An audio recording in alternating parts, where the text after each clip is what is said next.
Talaandig. Talaandig or people of the slopes are one of the indigenous groups in the province of Bukidnon. They believe in the existence of the highest god called Magbabaya and the spirits who guard and protect the nature. Kumusta kayo mga kasangkot?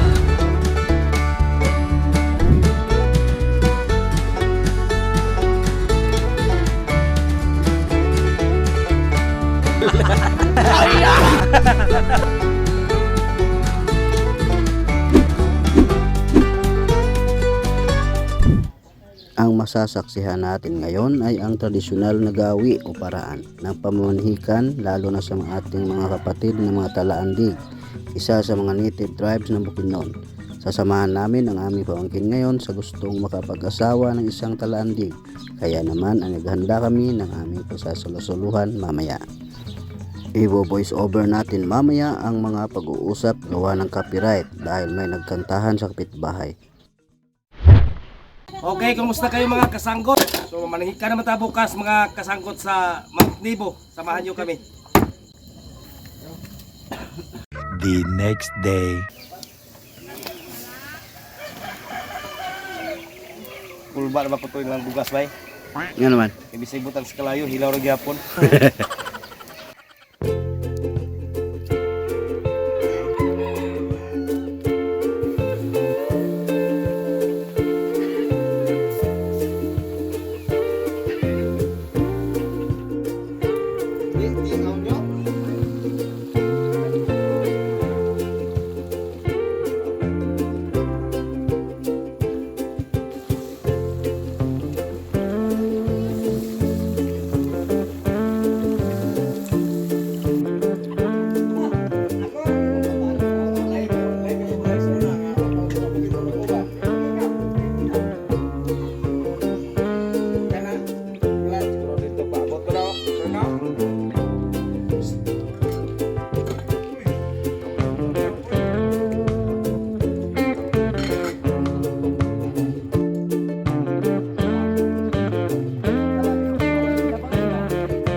Okay mga kasangkot, samahan nyo kami ngayon sa aming pagpamanahikan sa Mount Nebo. Kasama natin si Kagawad Uyeng Hablado. So samahan nyo kami mga kasangkot dahil pamanahikan naman to. Okay.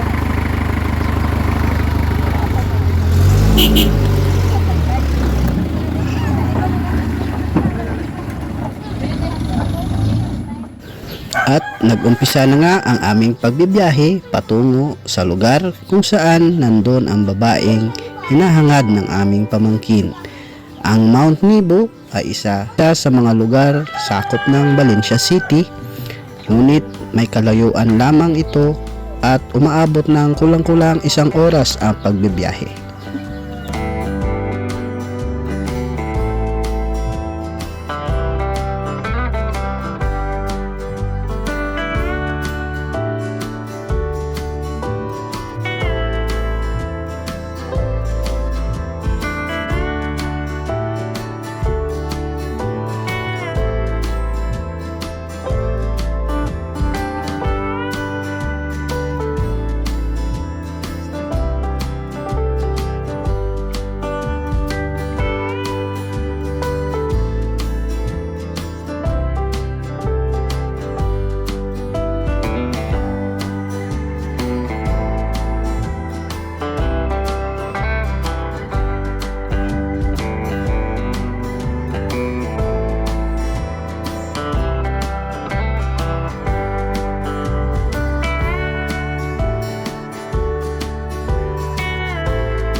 Pagkatapos nga ng kulang-kulang 1 oras na pagbabiyahe, narating din namin ang lugar kung saan aming susuyuin at pakikausapan ang magulang ng babae na aming sinasadya.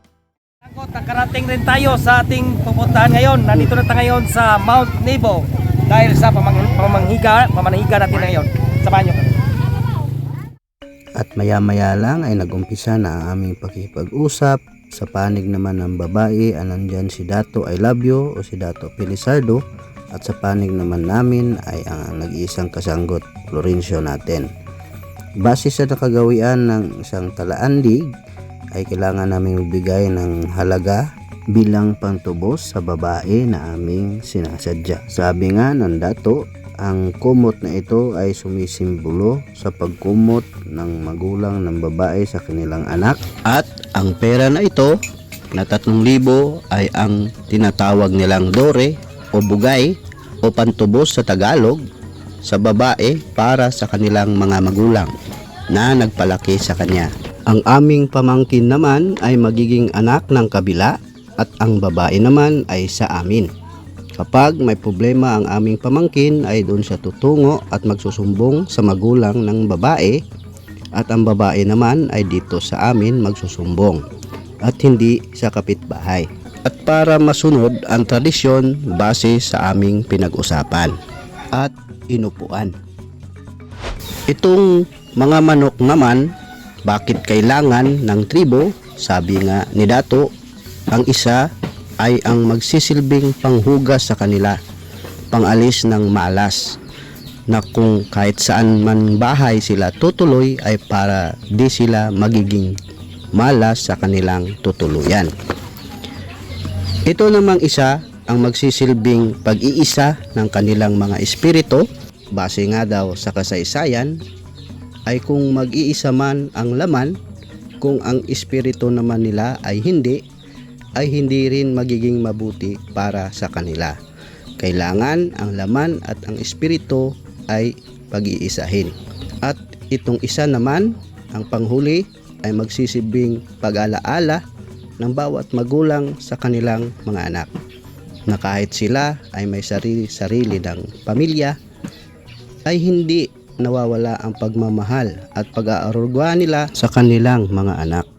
Kung sa binukid pa ay ang pagmakatog, na kung tatawag sila sa kanilang mga anak, sa kanilang mga espiritu, na hindi nila dinay ang kanilang pagiging magulang sa kanilang mga anak. At itong luya naman ang magsisilbing pangpaalis sa mga masamang pag-iisip na siyang dahilan ng panghihina ng kalooban upang huwag magpatuloy ang bawat isa. At itong mga barya naman ay magsisilbing pambigay natin sa may-ari ng lupa, sa ating pinagkukunan ng hanap buhay, sa ating iba't ibang mga pananim, at doon sa banal na hangin na nagbibigay sa atin ng buhay. Kaya isa ang mga ito na ginagawa sa aming kultura. At nag-umpisa na nga si Dato I Love You o si Dato Pilisardo sa kanyang talaandig na dasal upang i-bless ang mga pagkain na aming naihanda o naiserve sa bawat isa. Sa na yung kabayaan sa anak iling ni Mansuang sa buwang ko diyan pagkutong-kuto mo panganak na kinahanglan magka sa buwata magkao yung sira nung iling hukan na ka panganak ta sa anak iling ho kabalay-balay man ito yung panganak daw iling ka kinahanglan ka kalan mo pagyan daw sa karandalan ha iling daan sa anak iling kumanong balay sira nung iling ho kasuluran daw iling palibok na sa anak may mo sa pilo kag iling ho pangitaran do iling pag panumbaleran taganin ta panahon ko tumayon ta kubasana laon hailan sira nung may kaglaw may ginawa daw iling dan sa inya sa manok na magkatuho mailing ka kandan daw at pasaruan ko iling mo minang kanta kanikang ko sa iling material lawaran na ka o yun ba sa iling ho dengan dana sa mga magkasawa maninong dan din ay ko iling mo pagsaw o iling mo kandan daw iling mo pag makatuho sig kami kanan dan sa panakan mayat may kagiyo iling mo dengan dan hasa na picture intro bawa sira iling mo mga panganan ng magkasawa kandan sig kami kanan taganinta agkawat ng sira ko man manok. pigok sa kagkuran ka na iling danak sa bitong sa pinagkuduwa sa kagkuran kawan na tagun kini katanaya piglamahan daw indang ano iling mo kailawan taman man indang ang kau iling mo kailawan kalawas kawayan makabulig na taman iman turun sa pagpuligan mo sumayiling kakandalang sa tuwing sa pagkitagawa sa kalbutan basta lugo balong baklayan pa ikaw silang kupalangan ng pindanan tadi wasa pagdalagay ang puga sa kamakabang kumalak na iling daw iling danak sa bitong ko sugi wagas sa manulagi mo daw sa wagas amang umaya mo paglagi mo ang siran mo paglawan na kapag mo daw laot apag uya mo ang siran kakao at kalbutan ni pwede pangitaran taro do ayan mahimo masandigan masyuman kung iling mo kaduluran daw lumaw gini kanana tawalan sa paglaling ko maukurat ka kaya At inumpisahan na nga ni Dato I Love You o Dato Pilisardo ang seremonyas ng kanilang pag-isang dibdib sa pamagitan ng pagkatay ng isang manok. At ang sabi nga ni Dato I Love You, ang simbahan ng Talaandig na tribo ay ang kalikasan, na kung mawawala man ang kalikasan ay wala na silang matatawag na bahay-sambahan. At ang tubig naman ito ay sumisimbolo sa isang paghuhugas gaya ng nakasaad sa kasulatan na kung wala ang tubig ay hindi tayo mabubuo. Dahil ang sabi ng Diyos ay ginawa niya tayo sa alikabok ng lupa nung time na umulan. At inumpisa na rin ang seremonya ng isang pagpapakain. Una muna ang lalaki sa kanyang magiging asawa at kailangan walang mahuhulog kahit isang mumo sa hapag. At gayon din naman ang babae sa kanyang magiging asawa o kabiyak at kailangan walang mahulog kahit isang mumo sapagkat ito'y hindi maganda sa kanilang pagsasama. Ayuhon mo mong anak, ayuhon ka naman. Diyon sa kapagpangga sa imong papa, mo po na ipagpangga na mo sa imong anak, sa imong anak. Diyon sa kapagpangga sa imong papa, mo na among pagpangga sa imong kay magbaylo man me, isip ginikanan. Iya kang anak niya si Angel, ikaw may among anak, yung anak me, sa among tradisyonal. Andam man ka mga mahan kang kingdre, but pasabot na nakay obligasyon kang kingdre. Ha? O mao na ibutangit sa imong kuan. Maandam man ka mga mahan, dapat imo nang ikuan nga na nakay obligasyon siya. Panggaa siya sama sa pangpangga nimo kang Angel ug sama sa pangpangga sa inyong umaabot na kumulong na. Nora na. Dili mahimo balik ko na ko itong akong istorya ganyan og mag-away mo mahisgutan pa itong nangagi Wala. kung unsa man ang nangagi balik lang taw ta karon sa kaugmaon base sa inyong pangandoy nga duha about sa inyong pagkinabuhi ning ibabaw sa kalibutan. Pero ang maistorya nako daghan na ang nangabikil ngayon anak, pero kung sabto ninyo balik lang taw sa akong istorya ganiha nga kung unsa inyong nasabutan karon inyong ipadayon nga wala nay lain pa nga dahilan kay kung mag-away mo dili na isgutan ang nangagi kun dili ang ato isgutan kanang para sa ugma. Kaya na ko sa imo base diya sa kultura ang imong baruganan ang imong pagkalalaki o gugma o pakigdait sa inyo nga duha kay ang kalambuan sa pamilya depende sa pagampo sa Ginoo ug pagtuman sa Amen, amen. Hindi na kay importante na dato. Kung mao na si Angel, bisag kinsa pa siya. Bisag kunsa pa siya. Bisag pag kunsa pa ina niya. Ulo to na to. Dahil baro na kaon sa kentang. Kaspa bang kana wala malilong sa imo abot ang pangayoon ako I love you pero maminti.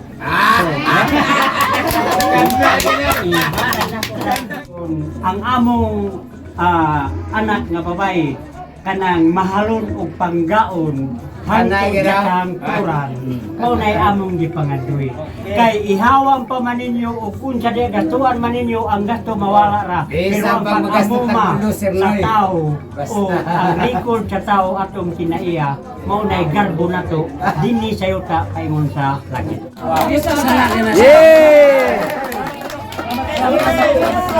At pagkatapos magkasundo ang dalawang panig, nalilito nga ako kung pamanikan ko ba ito or kasala na dahil may halikan eh. Magkagayon pa man ay ang importante ay ang mahalaga. And you me now, kiss your bride. Ano man ang ating reliyon, paniniwala o lahi, mahalaga ang paggalang at pagmamahal sa isa't isa. Ito ang tunay na kalooban ng Diyos. Magsama-sama tayong itaguyod ang pagkakaisa at pag-unawa. Mabuhay ang bagong kasal. At ito naman ang tinatawag na panampulot. Ito yung manok kanina na kinatay at ginawang seremonyas ng kanilang pag-iisang dibdib at niluto ng buo. Ito daw ay isang sagradong ginagawa ng kapatid nating talaandig sa paniniwalang ang bawat kakain nito ay kiginhawa ang kanilang kabuhayan.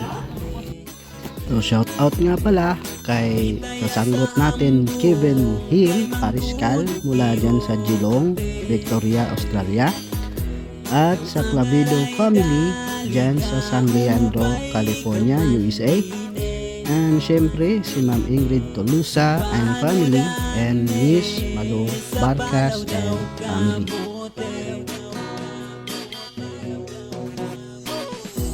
Madagway hulaw ko amin no akatanaw. Kaayat hulaw ko sa wahig kamatinaw. Madagway hulaw ko sa kalamata malinaw. Kaayat hulaw ko tagbahi yung salan na utaw.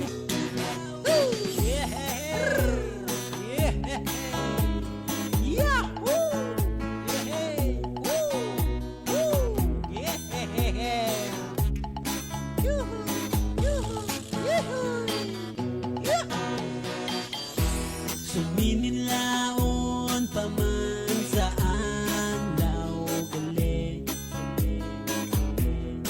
Ang aray po kaugat kay manghipanaw ke. Sa kagi pa magulang yan isang litanan dran. Sa tagbisayo aglayang yan makatuga malambo langgam.